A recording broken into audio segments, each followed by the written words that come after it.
There's a wonderful line from a poem by Selena Godin, which is "Pessimism is for lightweights." I think it's too easy to just go, well, there's nothing we can do.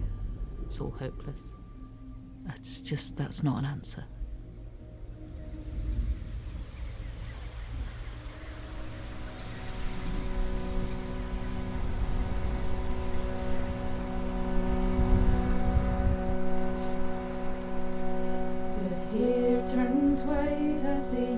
How many animals are in nature?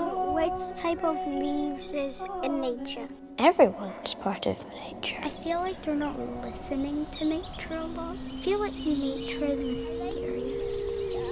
One person couldn't do it, I don't think, but lots of people, if we work together, we could do it. We've done lots of things before, and I can't see why we shouldn't be able to do this.